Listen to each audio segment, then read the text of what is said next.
Саламатсыздарбы құрметті оқушылар. Бүгін 86 сабақ әріпті өрнектер сабағын өтеміз.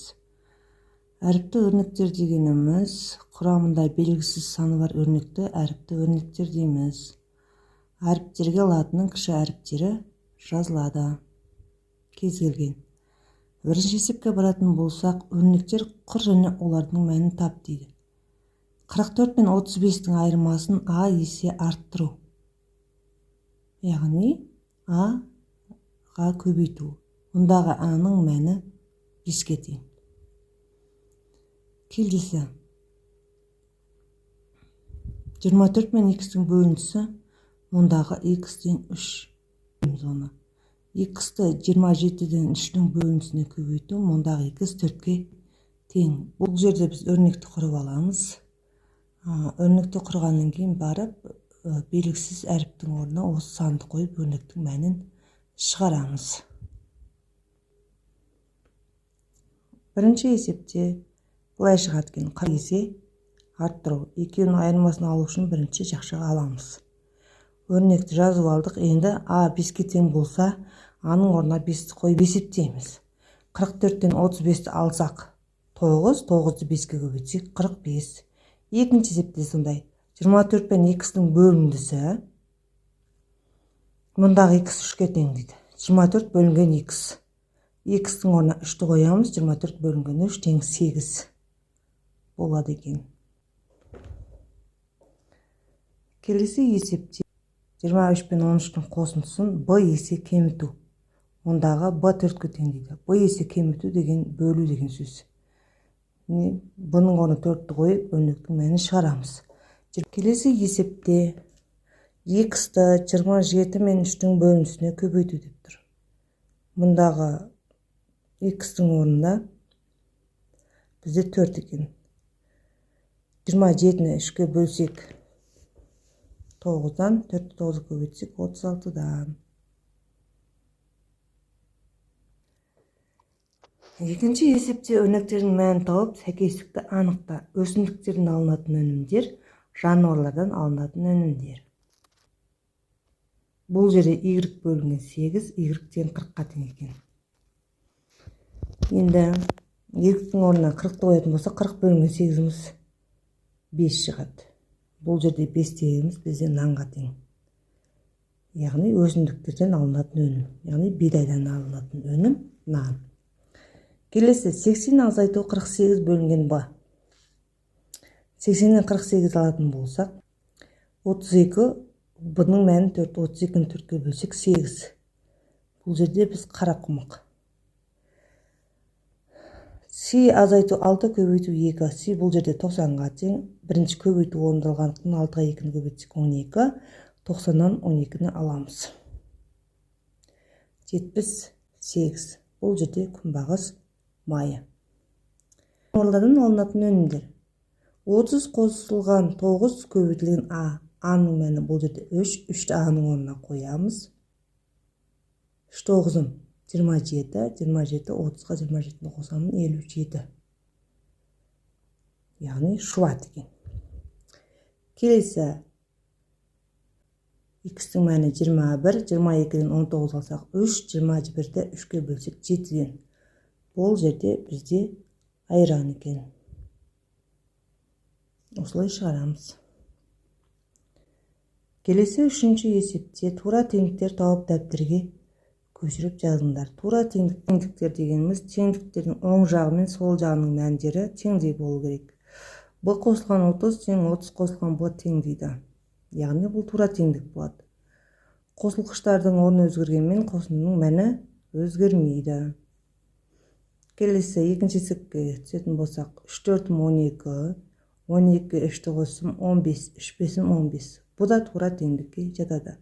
Келесі теңдігіміз тура теңдікке жатпайды. Өйткені аны 5 есе көбейту, аны 4 есе көбейтсек, бізде аны 5 есе көбейту жағы үлкен болып кетеді. Келесі 27 азайтусы, 32 азайтусы. Бұл жерде оң жағы үлкен болып кетеді. Теңдіктің сондықтан бұны тура теңдікке ала алмаймыз. 28 бөлінген x тең x бөлінген 28. Бұны біз тура теңдік деп ала алмаймыз. Өйткені 28-ді x-ға бөлген бөлек мән болып кетеді. X 28-ге бөлген бұл бөлек мән болып кетеді. Келесі есепті қарасақ 3 9 27, 27-ден шығылсам 24, 3 8 24. Теңдіктің оң жағы да сол жағы да теңде болып тұр. Демек, бұны тура теңдікке балсақ болады. Төртінші есепті шығар. Мектебімізде аз адамның арқауы тақырында сурет көрмесі өтті. Оған 3 сыныптан 12 оқушы қатысты. Әр сыныптан қатысқан оқушы саны бірдей. Көрмеге әр сыныптан неше оқушы қатысты. Бір сыныптан қатысқан оқушылар саны белгісіз. Сынып саны 3. Үшінші сыныптан қатысқан оқушылар саны 12. Бір сыныптан қатысқан оқушылар санын шығару үшін біз 12-ні 3-ге бөлеміз 4-тен. Яғни бір сыныптан 4 оқушыдан қатысқан. Келесі кестені пайдаланып есебіне бір кері есеп құрастыр және оны шығар. Төртінші есепке кері есеп шығару үшін бұлай жазсақ болады. Көрмеге әр сыныптан 4 оқушыдан жалпы 12 оқушы қатысты. Көрмеге неше сынып қатысты дейтін болсақ, 12-ні 4-ге бөліп 3-тен көрмеге 3 сынып қатысты деп алсақ болады. Келесі 5-ші есепке қарайтын болсақ, сағаттар қай уақытты көрсетіп тұр және 4 сағат бұрын сағат қай уақытты көрсетті дейді. Бірінші сағат бізде 3-ті көрсетіп тұр, яғни 15:00. Келесі сағат 13:30. Келесі сағат 12-ден 15 минутке деп көрсетіп болады. 4 сағат бұрын қай уақытты көрсетті десе, 4 сағат бұрынғы уақытты былай аламыз. Бірінші сағат бізде 15:00 болса, 4 сағат бұрын 11-ді көрсеткен. Екінші сағат 13:30 болатын болса, 4 сағат бұрын 9:30-ды көрсеткен. 12:15 болатын болса, 4 сағат бұрын 8:15-ді көрсеткен. Келесі 6-шы есепте салыстыр дейді. Өрнекті салыстыр дейді. 6-шы есепті салыстыратын болсақ, жақшаның ішін орындаймыз. 59-дан 58 алсақ 1 шығады. Яғни с қосылған 1. 1 қосылған с. 2 оң жақ сол жақ теңдеу тең. Бұл жерде мына ережені еске сақтаймыз. Қосылғыштардың орнына ауысқанмен қосындының мәні өзгермейді. Келесі есепте б қосылған 0, б қосылған 1 дейді. Бұл жерде б қосылған 1 үлкен болады.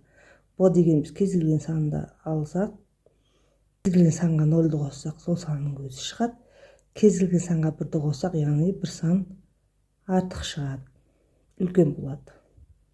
Б қосылған 1 жағы үлкен болады. Келесі 7-ші есепте амалдарды орында. 7 сағат 7 минуттан 5 сағат 23 минутта алуымыз керек. Ол үшін біз бірінші сағатты минутқа айландырып алуымыз керек та. Минуттарды қосып, одан кейін бір-бірінен азайтуға болады. Екінші есепте бұл жерде қосу болғандықтан аптан аптаға, тәулікті қоссақ болады. 7-ші есепте былай шығады. 7 сағат 7 минуттан 5 сағат 23 минут алып үшін 7 сағатты минутқа айландырамыз, 7 минутты қосамыз. Сонда 427 минут шығады. 5 сағат 23 минутты минутқа айландырсақ, 323 минут шығады. Екенін алатын болсақ, бір-бірінен 104 минут қалады. Енді 104 минутты біз қайтадан сағат пен минутқа айландыратын болсақ, 104-те 1 сағат 44 минут шығады екен.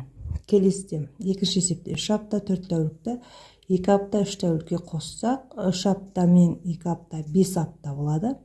4 тәулік пен 3 тәулік бұл 7 тәулік. 7 тәулік дегеніміз бұл 1 апта деген сөз. Яғни жаңағы 5 аптаға 1 аптаны қоссақ, бізде 6 апта болып шығады екен. Келесі 8-ші есепте бұны 5 есе кеміту, мұндағы бұ 45, 54 пен 46-ның қосындысын А есе арттыру, мұндағы А 4-ке тең. Яғни бұл жерде әріпті өрнектер шығып тұр.